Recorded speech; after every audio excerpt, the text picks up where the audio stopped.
Jasmine Crockett. She's a dynamo. And yes, I love her fiery rhetoric. I happen to believe there's action behind it. And you mentioned Marjorie Taylor Greene, Jackson. We haven't really heard much from her since that bleach blonde, bad butch body, I believe was the read. She's been kind of quiet. And it was necessary. We're not to name call, but sometimes it's just necessary. So it is what it is. But Crockett is all over the place. And we want to talk more about her. Let me just shorten the page here. So Trump rehires an ex-speechwriter, though, fired for speaking at a conference with white nationalists. Again, why was he fired in the first Trump administration? He spoke at a white nationalist conference. Again, what are the qualifications for the job, right? I would think that would put you to the front of the class. Am I wrong? Did I miss something here? This time around, though, they're not going to try to hide it. Senior role that determines the tone of America's public messaging in the world. We know that he tweeted that competent white men must be in charge. Okay, again, checks all the boxes. Look at another tweet that's resurfaced. Imagine having respect for the State Department. This guy's perfect, don't you think? He's perfect. Here's what Representative Jasmine Crockett had to say about Beatty. Oh, listen to this. He needs to go. I mean, this is very simple.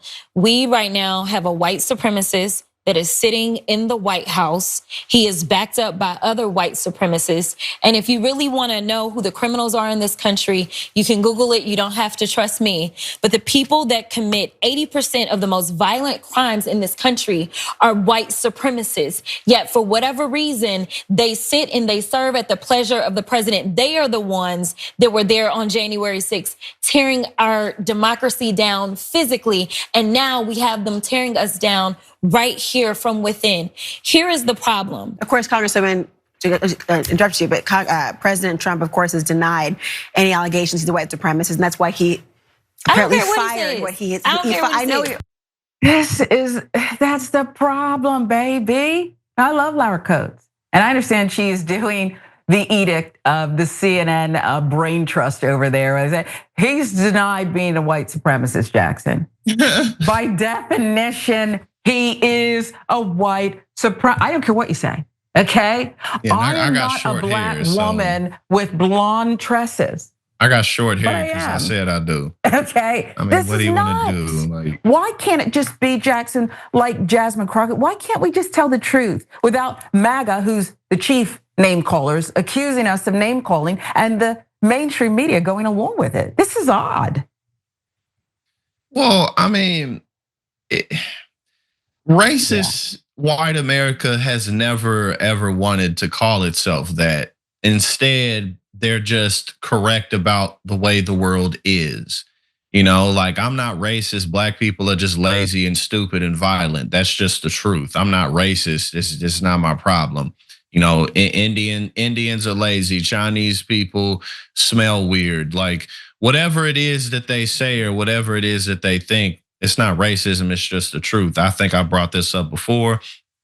I've seen videos from the 60s when the civil rights movement was in full force. And also around that time is when a lot of people were fleeing the cities and moving to the suburbs and bringing infrastructure and jobs and stuff with them as they went. And people were like, nah, I'm not racist, but I don't think that we should integrate. I think people should be separated. So, you know, these people can cause hell for everybody. They can make life difficult. They can take our rights away. But calling them racist, nah, that's a line too far. Like, well, you know, they can do what they want, but you call them racist, they're like, yeah. She went on to compare herself to Marjorie Taylor Greene and Lauren Boebert and said, oh, by the way, there is no comparison. And I'll wrap it up with this on this segment, okay?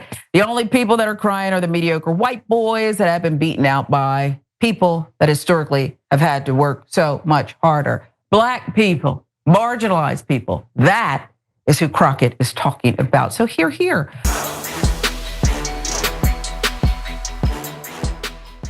Thanks for watching our video. Did you know that you can support our show by becoming a subscriber?